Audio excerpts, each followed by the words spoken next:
पुरुषांमध्ये आजकाल एक नवीन ट्रेंड चालू आहे. ते असे विचार करतात की जे काही ते करत आहेत, जसं पण ते करत आहेत, सगळं व्यवस्थित आहे, काही प्रॉब्लेम नाहीये. वाईफ जर नाखुश पण असेल तरीही त्यांना वाटते की काही प्रॉब्लेम नाहीये. आणि काही लोकांना तर लाज वाटते प्रॉब्लेमला प्रॉब्लेम म्हणायला. अरे समजणार नाही, मांडणार नाही तर समाधान कसे मिळेल? रोजची बोरियत आणि भांडणांचे तसेही एकच एन्जॉयबल सोल्युशन आहे. आपला स्टॅमिना, एनर्जी आणि वेळ सगळे वाढवा. कसे?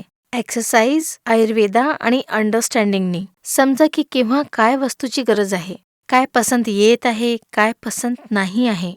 याशिवाय तुमच्या बॉडीची काय नीड्स आहेत. तुम्ही स्ट्रेस्ड आहात, एनर्जी लेवल खूप जास्त लो आहे किंवा तुमचं मन नाही आहे. सगळ्यांसाठी आयुर्वेदमध्ये जडीबुटी दिलेली आहे, जसे की अश्वगंधा, शतावरी, शिलाजीत. त्याशिवाय इम्पोर्टेड हर्ब्स जसे की गोटवीड यालाही ऍड करा आणि आफ्रिकाहून आलेली मुलँडो यांना मिळवून एक पॉवरफुल कॉम्बिनेशन बनतं, जसे लिव्ह मुस्टँग आयुर्वेदिक औषध. आता या सगळ्यांच्या मिश्रणाने ईडी, पीई, इच्छेची कमी, एनर्जीची कमी या सगळ्या प्रॉब्लेम्स कमी होऊ शकतात. इंग्रजी औषधांच्या नुकसानाने वाचा आणि जसे की मी नेहमी म्हणते की आपल्या हरवलेल्या कॉन्फिडन्सला पुन्हा प्राप्त करून जी मजा आहे ती जरूर एक्सपिरियन्स करा. पुरुषांमध्ये आजकाल एक नवीन ट्रेंड चालू आहे. ते असे विचार करतात की जे काही ते करत आहेत, जसं पण ते करत आहेत, सगळं व्यवस्थित आहे, काही प्रॉब्लेम नाहीये.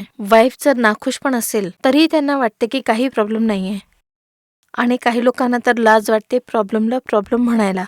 अरे समजणार नाही, मांडणार नाही तर समाधान कसे मिळेल? रोजची बोरियत आणि भांडणांचे तसेही एकच एन्जॉयबल सोल्युशन आहे. आपला स्टॅमिना, एनर्जी आणि वेळ सगळे वाढवा. कसे?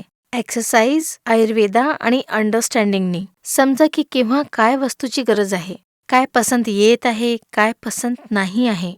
याशिवाय तुमच्या बॉडीची काय नीड्स आहेत. तुम्ही स्ट्रेस्ड आहात, एनर्जी लेवल खूप जास्त लो आहे किंवा तुमचं मन नाही आहे. सगळ्यांसाठी आयुर्वेदमध्ये जडीबुटी दिलेली आहे, जसे की अश्वगंधा, शतावरी, शिलाजीत.